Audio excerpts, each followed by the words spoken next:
Welcome to Body by Books. I am Kasey. And I'm Chris.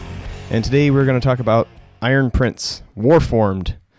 It is a pretty kick-ass book, not going to lie, by Bryce O'Connor and Luke Chmilenko. Yeah, and narrated by Will Wheaton.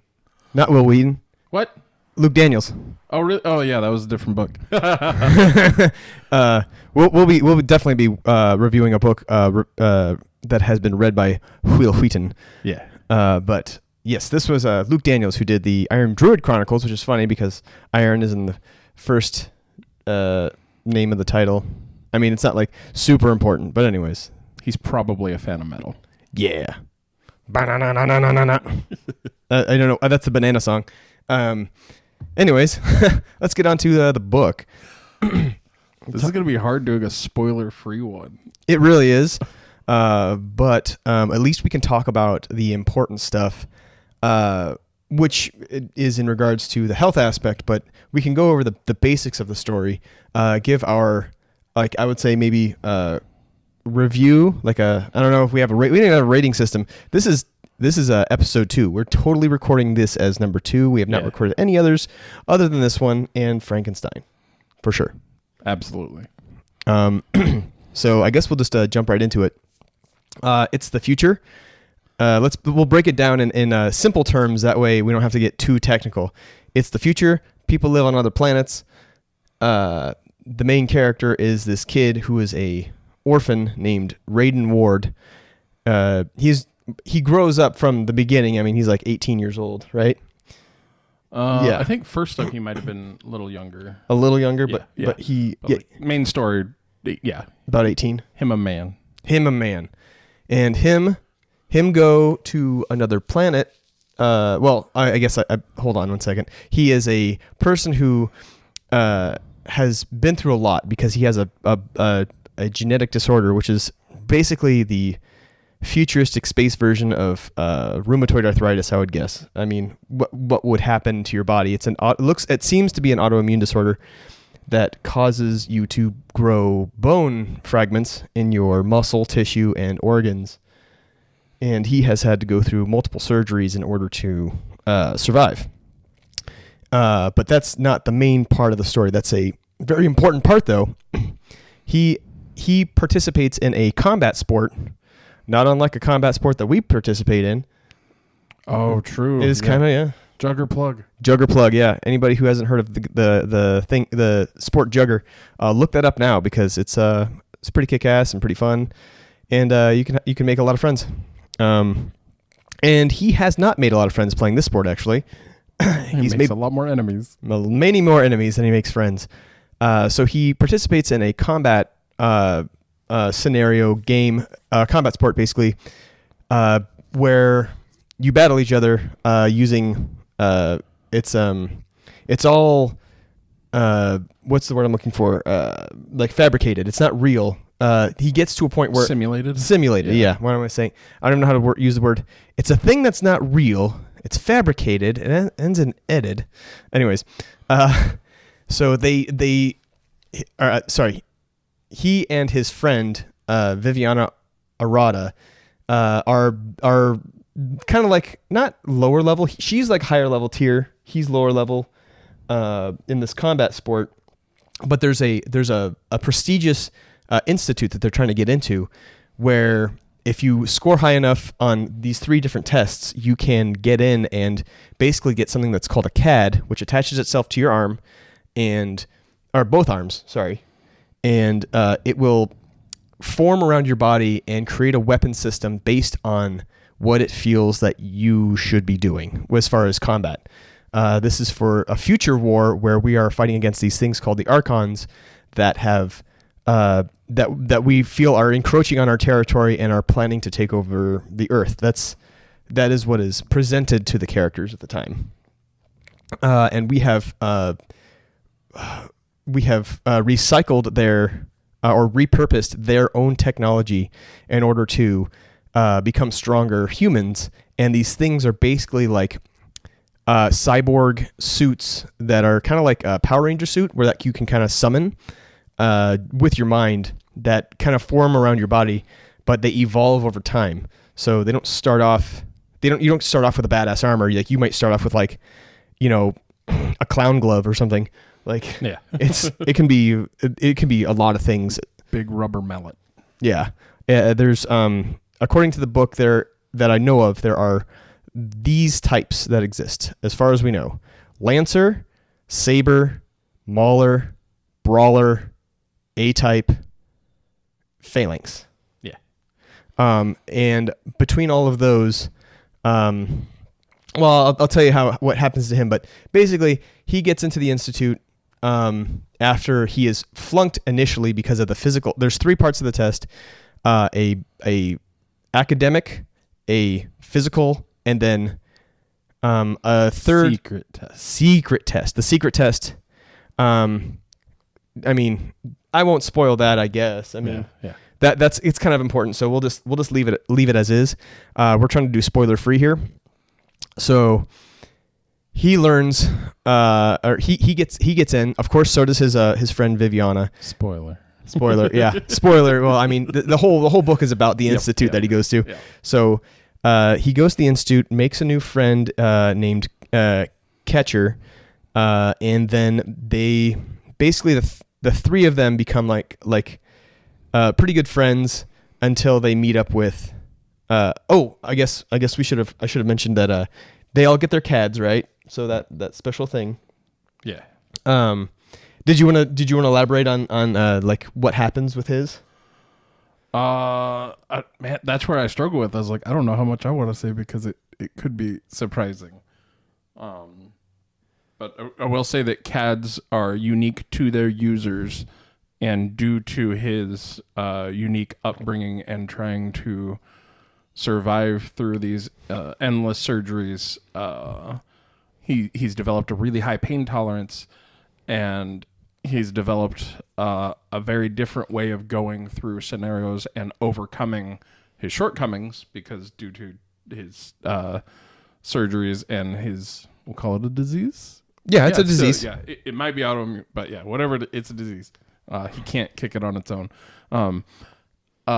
It's caused him to develop better strategies in dealing with situations. So he's really good at thinking on the fly, all that fun stuff, even though physically he's not impressive at all. So he gets a CAD that kind of matches that. And that's a very important part of the book. Yes. So I don't want to go into too many more details. Yes.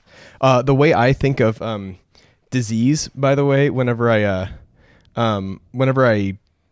think about the word, I just think of dis-ease. If something makes it harder for you to exist, then it's probably a disease. Does that make sense? Like, if you can't do a specific thing that normal people would be able to do, right? That would be like.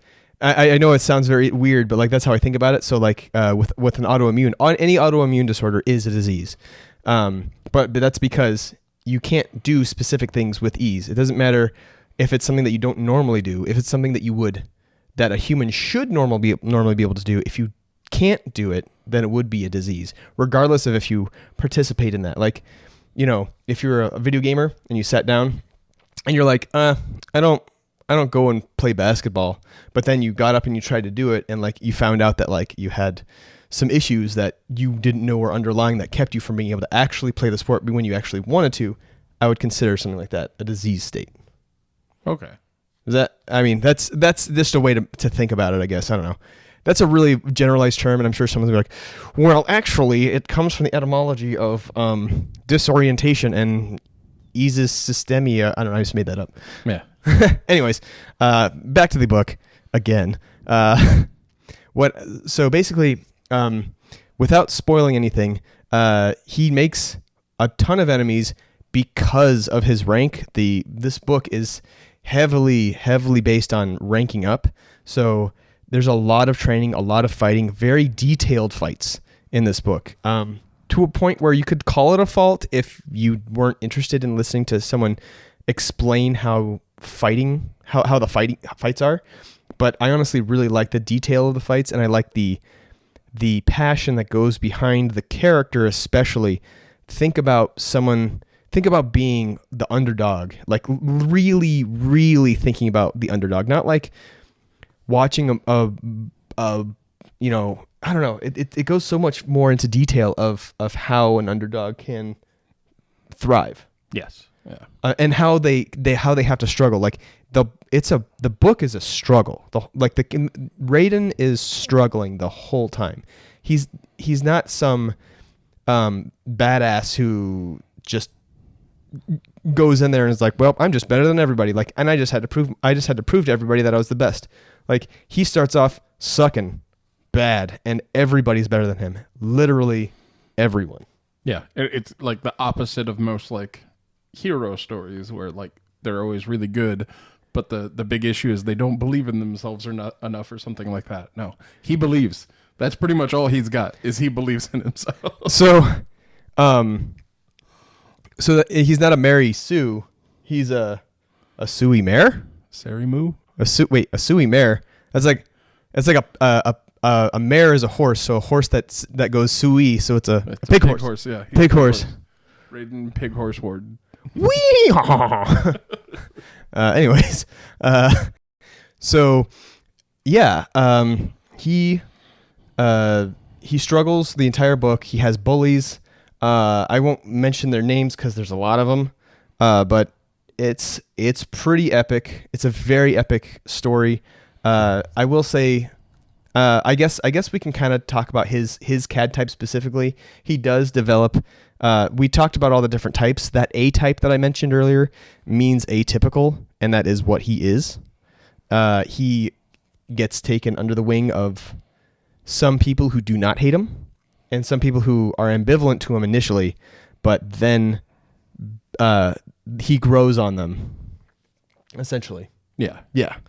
And his arc throughout the story is of perseverance, of pushing himself beyond his limits, even to a point where, as a personal trainer, and someone who has worked in healthcare for a while, I can see the faults of the character without it being egregious, I guess. Like, you see where he's pushing himself beyond his limits, but then he's actually listening to other people instead of it just being like, I can just do this, and then like he just does it. That's not how it happens. He doesn't just push through and get to where he wants to go. He has to listen to the other people, and there's actually growth between all of the characters, really. Yeah, like that's it. Even though the story is extremely heavily focused on his arc, it does a good job of doing a separate arc for those around him without inundating you with it, which I thought was really impressive. Yeah. Even another character that he meets later, named Arya, is the relationship that they build it feels organic. It doesn't feel forced, I guess. I don't know. Yeah. I guess. Yeah. Yeah. No, that makes sense. There are few forced arcs, or I would say there seems to be one that I could think of that didn't complete as much as I would want to, but I'd have to imagine it would flesh out through the rest of the story. Yeah. I would say his main bully, it seems like there's a lot more to that we haven't seen yet. Absolutely. But that's convenient because the next book is right around the corner. Exactly. And hopefully we're able to get this out just in time for that to come out, because I honestly, I didn't know what to expect from this book, and I was very pleasantly surprised. Yeah, we got this off of just kind of like I don't want to say throw off recommendation. It was pretty much like asking different people what they were reading, and someone who's been really into the, I guess, newer genre of lit RPGs or literary RPGs was like, well, I'm going through this one, and we were actually on a road trip, or we were coming up on a road trip, and we ended up listening to the beginning of it then, and the entire road trip. Thoroughly enjoyed it. Yeah. So that was really cool. Yes.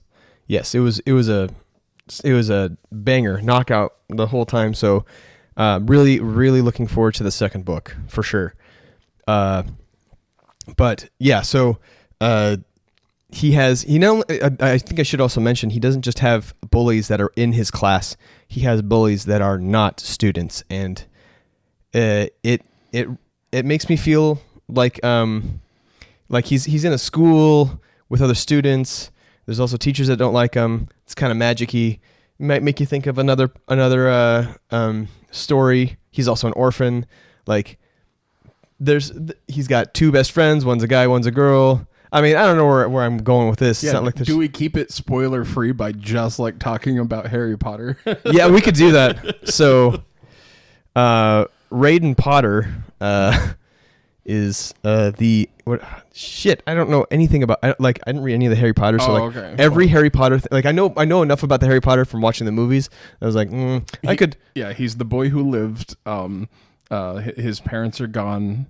And he's known for having very prominent scars. Yeah. So it's Harry Potter. Yeah.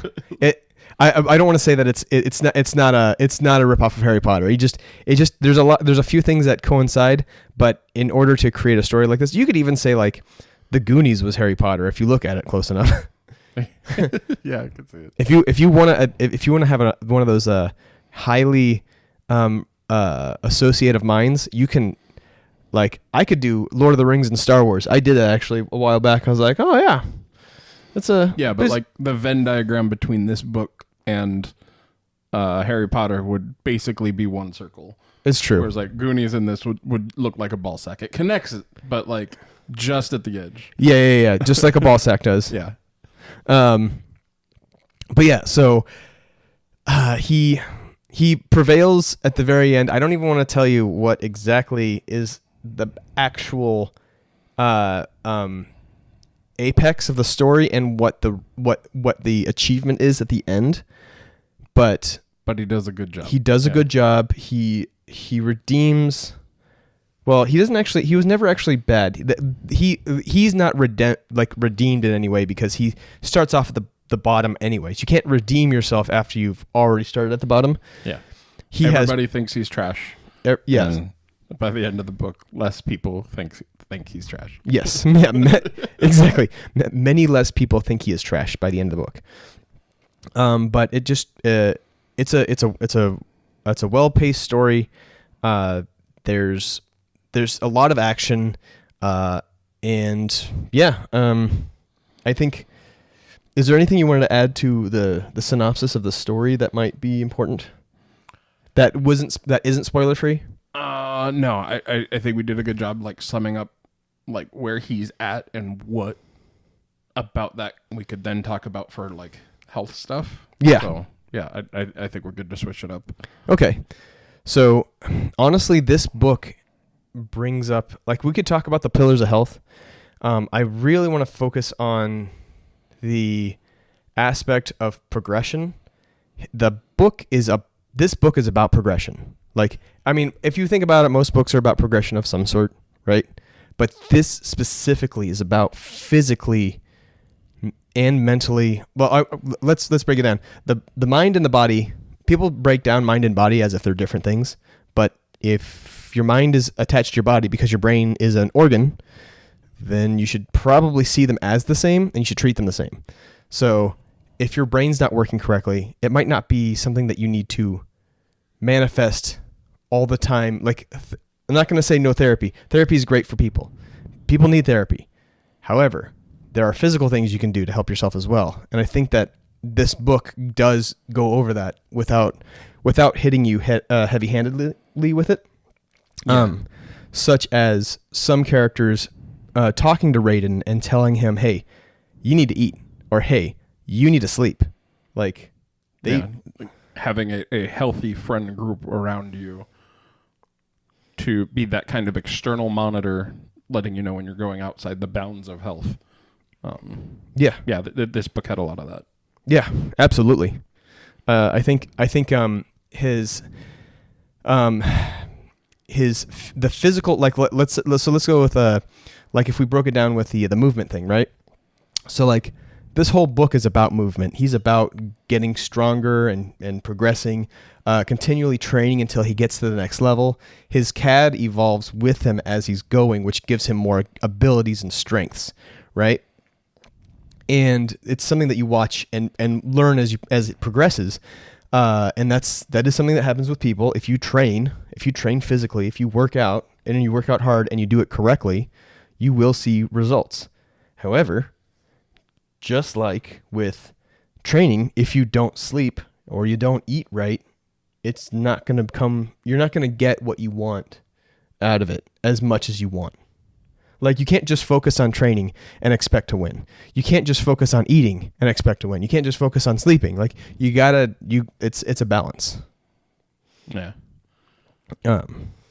But anyway, so he physically trains. So there's that. I would give him, like, if I rated his physical training, I would say 75% is my percentage I would give him, because he trains so hard, which is awesome. But if he didn't have, like, as a person by himself, if he didn't have those other people around him to support him, then he wouldn't have been able to get to a much higher level. Like overall in the book, his progression, I would say like 90%. But like, as far as his physical, like, if he just kept going and going and going, he probably would have got 75%, because he just wouldn't sleep and he wouldn't eat as much. He would just be focused so hard on training, which is a good thing to have a really focused mind, but not to the point where it's a detriment to yourself. Yeah. But as far as his sleep is concerned, well, we just kind of went over that. If he didn't have someone to tell him. Yeah. Like, that's it. He would have pushed himself so hard, he would have lost out on the recovery aspects, and then it would have. They flat out call it out in the book. That's like, you are going to waste all this stuff that you're working on if you don't balance it out. And yeah, he might be begrudgingly accepting it at sometimes, but yeah, he does improve and regulates training and recovery really well. Yeah. So when he, for other things recovery wise, like food, the book kind of goes over, like, glazes over the things that they're eating. This is the future. I have no idea what their stuff is made out of. It could be, what is the food maker in Star Trek? The foodilator? Yeah, I think that's the technical term. I don't remember what they commonly refer to. A replicator. Replicator. Yep. So the replicator. Sorry, I don't know if they have a replicator in the future. These kids eat all sorts of stuff like beef stew and chicken parmesan, French fries. They mention a lot of different things that they eat. I don't know. They don't really go over how they get the food there. So it could be a replicator of sorts. They didn't really explain that. It could also be, they could actually legitimately have farmland and have, because they're living on another planet essentially. And this, I have no idea. Like, I could try and break it down, but either the food is incredibly nutrient dense and they can make it super palatable, like food that we have now, or they're eating garbage food and their CADs are just so good at processing things, and they're also kids. That it doesn't matter. Their bodies are like, there's a point where his CAD, I don't want to explain it too much. Yeah, no spoilers. Yeah, no spoilers. You know what? I'm not going to explain that. I'm gonna let you guys read and think about that. And if you're like, oh, he's eating food and, you know, he's eating this and that. Like, in my brain, there's a lot of things that are not healthy, and a lot of people are like, that's not so bad, but things build up. I don't want to get like preachy on that, but there's definitely some things that I'm wondering how that future would be. Like, even if the authors didn't think about how much the food would matter in the future, like, I think about that. Yep. Especially as a person who tries to eat, you know, healthy, I guess. Yeah, they didn't really mention too much specifically that they're getting all the nutrients they need or should be getting for this level of activity. They do mention specifically all this increased workload they need to be eating more. Mm-hmm. So it could easily be assumed that they're either eating healthier versions of the food we have today, or the CADs are able to process that stuff, because almost forms like a symbiotic relationship with the person. So there could be an argument that it's actually modifying and like discarding garbage nutrients or something like that, even though that doesn't get fleshed out in the book. Exactly. That's a good way of putting it without spoiling anything. Yeah. For sure. I was like gonna like break everything down. Like no. So I want to go. I guess I would say I want to jump into light, because light is technically a aspect of health, but they don't really go over that. I would say they're near some sort of sun, or they have, at this point, they can create. We already can create artificial lighting that is good for you. So I imagine in the future they can probably do the same. Yeah, they mention in several location or times in the book that they are doing stuff outside. A lot of their training does happen underground in different levels, but true. Yeah, future lighting probably much healthier than some of the lighting we have today. Yeah, even though we do have plenty of healthy lighting. Yeah, I mean they can simulate entire like ruins of temples and stuff like that in order to make an arena. So if they can do that, they can probably create a sustainable, true form of light that is actually healthy. Oh yeah, they had like simulated weather. Yeah. No, if they can weather events. Yeah, without getting into too much detail. Yeah, exactly. So yeah, absolutely. I feel like they could. That's something that you should just expect that if you're reading it from that aspect and being some weirdo like me who's like, how would they live in that scenario? Well, that's probably why. Yeah. So community is also another healthy aspect. Can't live alone and expect to be okay. And he starts off a loner, but then gets a friend, and then gets another friend, and then gets another friend. So he builds upon friends, and those friends, like we were talking about when I was talking about the food, or the movement thing, you need a healthy community. Other authors, I'm sure you've heard, what's his name? Napoleon Hill. Like this, I know this is a really old reference. This is a guy who's been dead for a while, and I don't know if he's got any things against him or whatever or whatnot. All I know is that he had a specific thing that he said where you want to surround the people. You want to be surrounded by the people, like be surrounded by successful people. Not necessarily like people who are like rich and famous, but you want to be surrounded by the people who are going to support you, and they're going to get you where you want to go. And this community that he builds, they seem to magnetize to him, even though either people love him or hate him. He develops a community within his group of people who like him, and even the sub characters outside of his group who normally would dislike him. Some of them actually gravitate towards him and are friends. And I think that's important, because if you do surround yourself with people who are intentionally trying to help versus people who are just going to bring you down, be negative, this story could have ended completely differently if he had, Debbie Downers as friends. Yeah. Oh, very much so. But it would have also been written differently, because the story is a written story which is created to show things. So the community aspect, we do see that he gets better and he has support, and that support comes from his friends, and he supports his friends too. Yes. They get stronger because of him. He gets stronger because of them. Yeah, it's not a one-way thing. Like it's not a very tropey. They exist only to progress his story. They work on each other, which is a really healthy way to show good friendships. Exactly. Yeah. I think that this book does go about having a healthy friendship relationship between the characters, and I do appreciate that. So this book definitely did a very good job of that. And let's see, we did the sleep thing. He got sleep.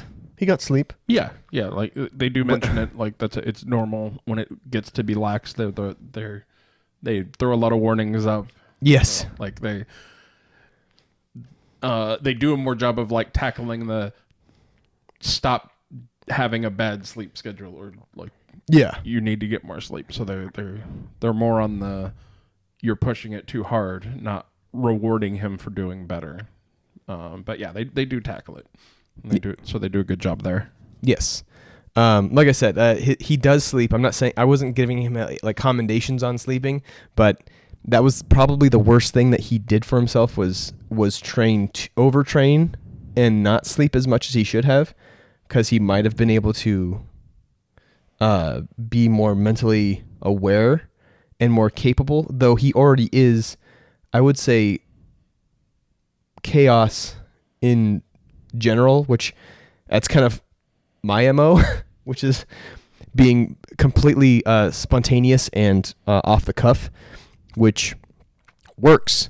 But if you don't have proper rest, you can't be spontaneous. No matter how spontaneous you are as a person, if you run out of energy, you won't have that spontaneity. Yeah, there are some things that you have to regiment. Yes. Regiment. That's for sure. Absolutely. As long as you're making sure those tanks are full. Yeah, exactly. No, there's only so far that chaos can get you. There is a small amount of planning in your life that needs to happen, and if you do it, even for a short bit of time, you'll be successful. But yes. So, did we tackle all 5 of those already? So we got